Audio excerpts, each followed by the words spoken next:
Assalamualaikum warahmatullahi wabarakatuh. Perkenalkan, saya Fiska Apriliana, NPM 18040410069. Kelas E, mahasiswi semester 6, jurusan Ekonomi Syariah di Fakultas Ekonomi dan Bisnis Islam di Institut Agama Islam Negeri Metro Lampung.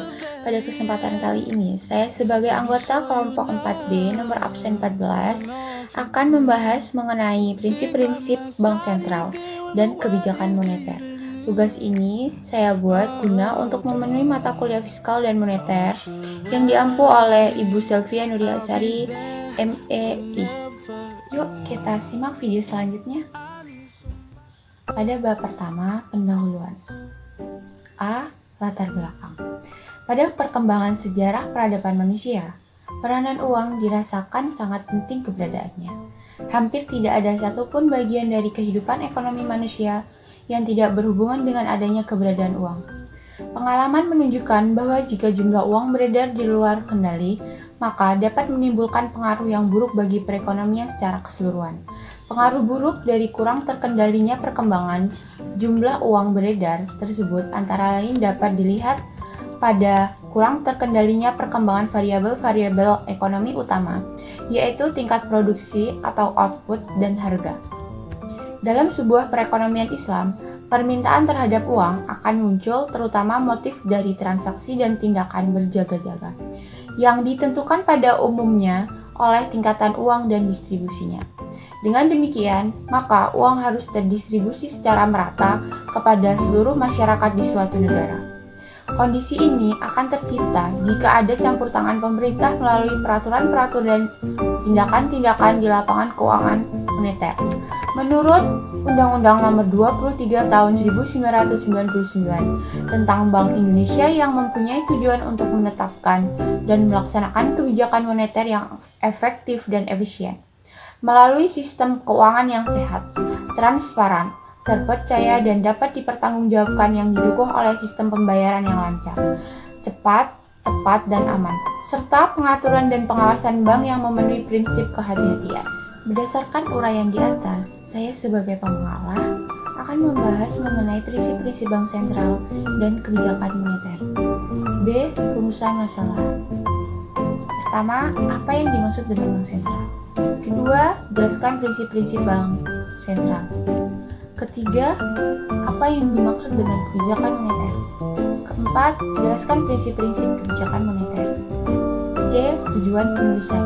Yang pertama, untuk mengetahui penjelasan tentang bank sentral. Yang kedua, untuk mengetahui penjelasan tentang prinsip-prinsip bank sentral. Yang ketiga, untuk mengetahui penjelasan tentang kebijakan moneter. Yang keempat, untuk mengetahui penjelasan mengenai prinsip-prinsip kebijakan moneter. Pada bab kedua, pembahasan. Sebelum saya menjelaskan tentang prinsip-prinsip bank sentral, alangkah baiknya kita mengetahui pengertian dari bank sentral itu sendiri. Jadi, dari beberapa pendapat mengemukakan definisi dari bank sentral berdasarkan fungsi yang dijalankan oleh bank sentral itu sendiri.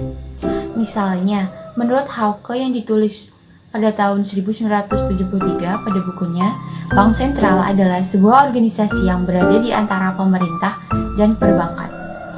Lalu, sedangkan menurut Goodhart yang ditulis di bukunya pada tahun 1991, Bank Sentral merupakan institusi yang berevolusi secara alami dari bank swasta yang berperan khusus sebagai bank pemerintah, kemudian berkembang menjadi institusi independen yang memiliki peran sentral menjaga kestabilan ekonomi, terutama yang bersumber dari ketidakmampuan bank-bank dalam menghadapi sebuah goncangan.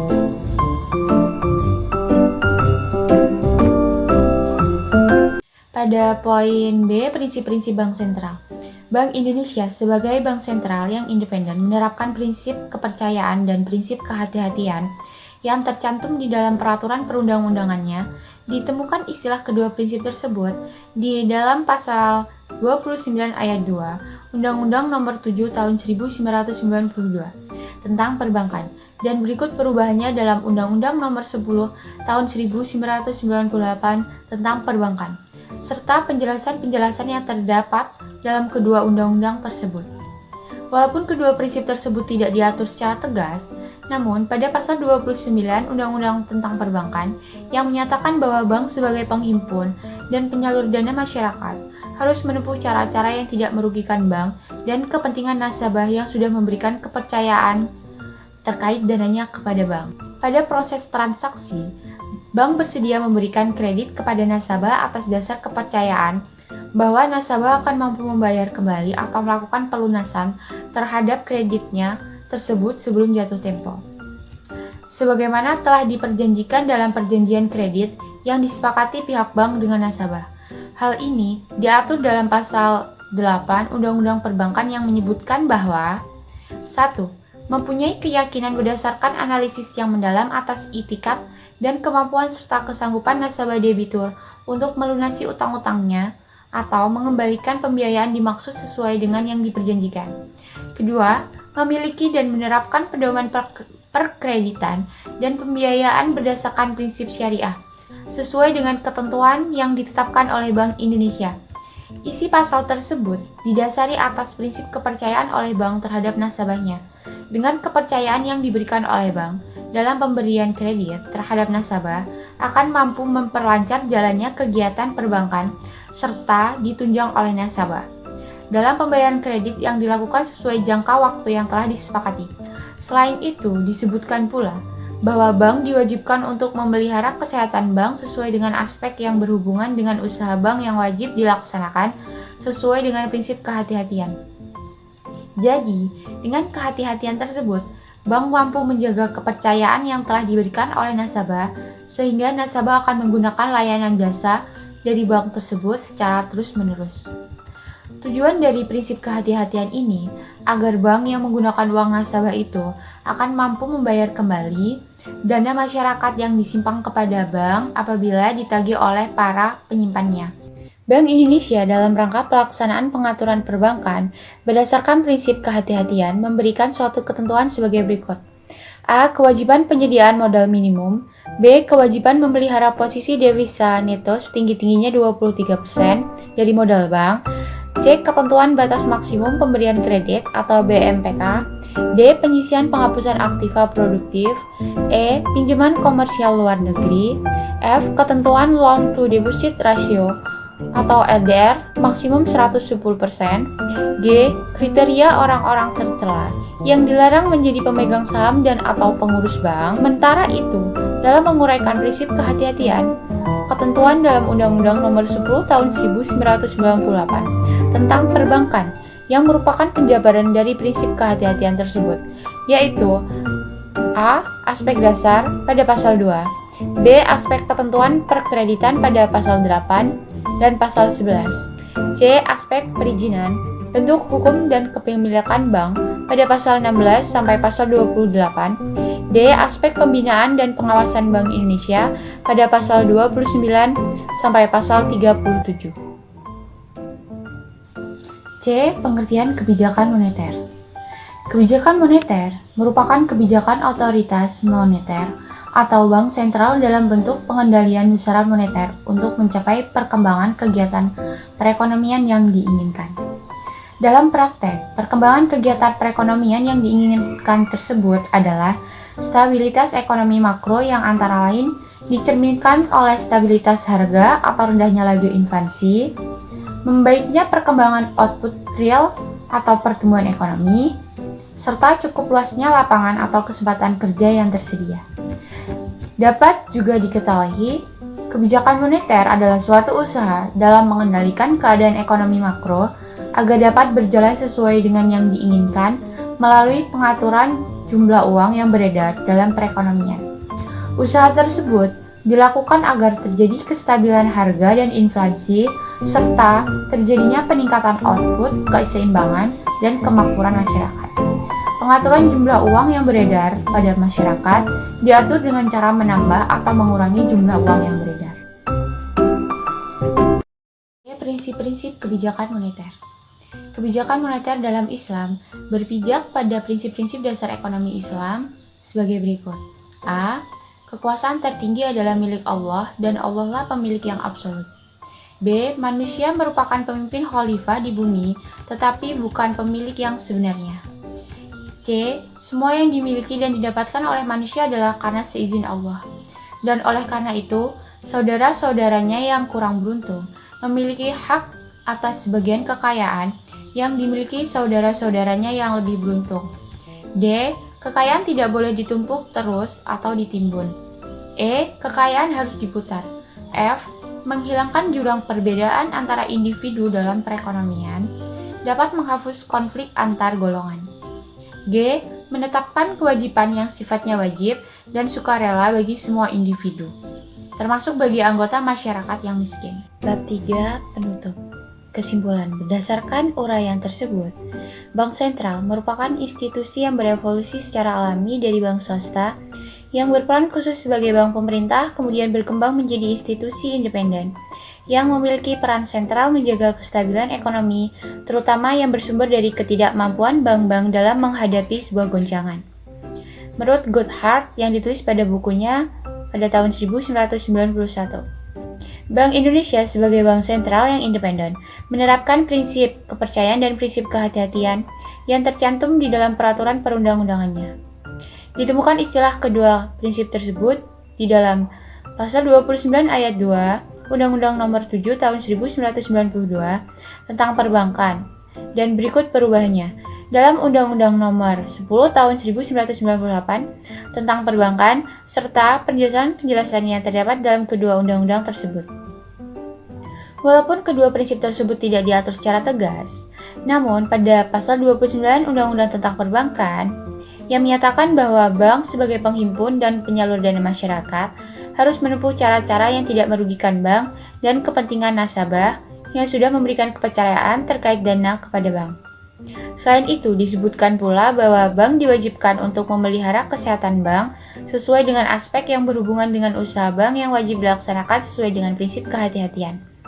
Jadi, dengan kehati-hatian tersebut, bank mampu menjaga kepercayaan yang telah diberikan oleh nasabah sehingga nasabah akan menggunakan layanan jasa dari bank tersebut secara terus-menerus. Tujuan dari prinsip kehati-hatian ini agar bank yang menggunakan uang nasabah itu akan mampu membayar kembali dana masyarakat yang disimpan kepadanya apabila ditagih oleh para penyimpannya. Kebijakan moneter merupakan kebijakan otoritas moneter atau bank sentral dalam bentuk pengendalian besaran moneter untuk mencapai perkembangan kegiatan perekonomian yang diinginkan.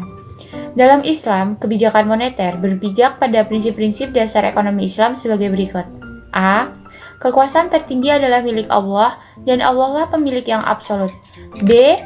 Manusia merupakan pemimpin khalifah di bumi, tetapi bukan pemilik yang sebenarnya. C. Semua yang dimiliki dan didapatkan oleh manusia adalah karena seizin Allah. Dan oleh karena itu, saudara-saudaranya yang kurang beruntung memiliki atas sebagian kekayaan yang dimiliki saudara-saudaranya yang lebih beruntung. D. Kekayaan tidak boleh ditumpuk terus atau ditimbun. E. Kekayaan harus diputar. F. Menghilangkan jurang perbedaan antara individu dalam perekonomian dapat menghapus konflik antar golongan. G. Menetapkan kewajiban yang sifatnya wajib dan sukarela bagi semua individu, termasuk bagi anggota masyarakat yang miskin. Sekian materi yang dapat saya sampaikan. Terima kasih sudah meluangkan waktunya untuk menonton video ini dan semoga bermanfaat untuk kita semua.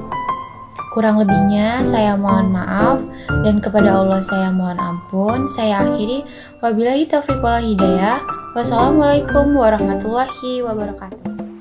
Berikut ini video cuplikan dari profil kampus saya, IAIN Metro Lampung.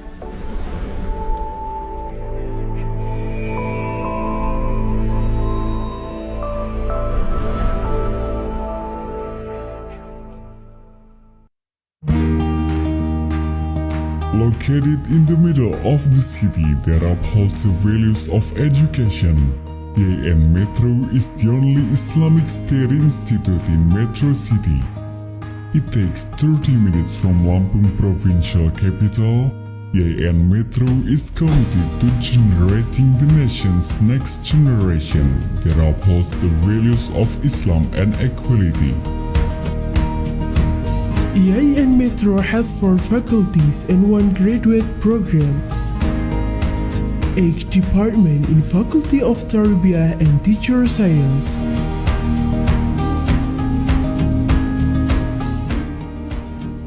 3 departments in Faculty of Sharia.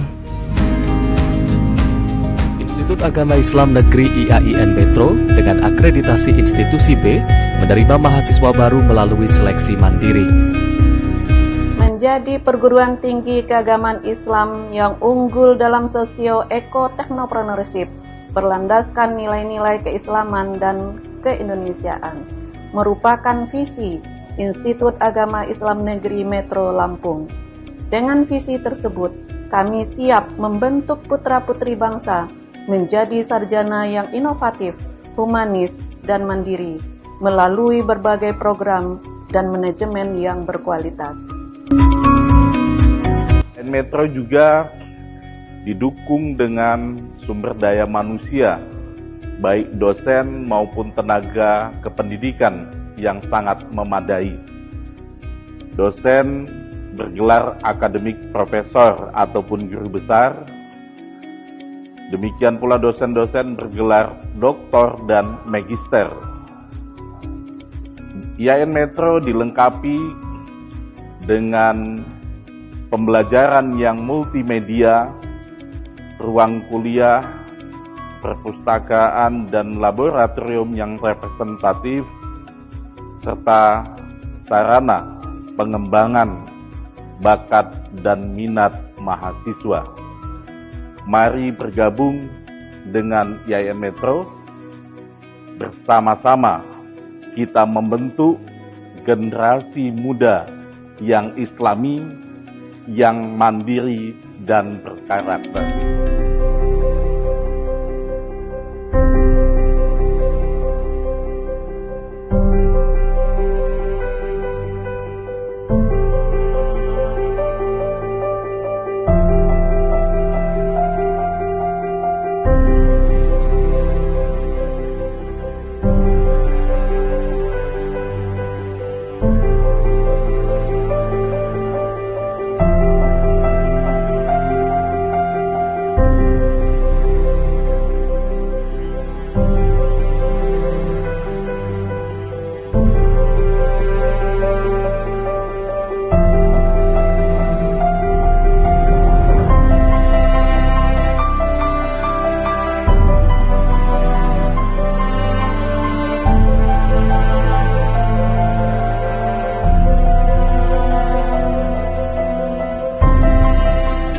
IAIN Metro, kampus pilihanku.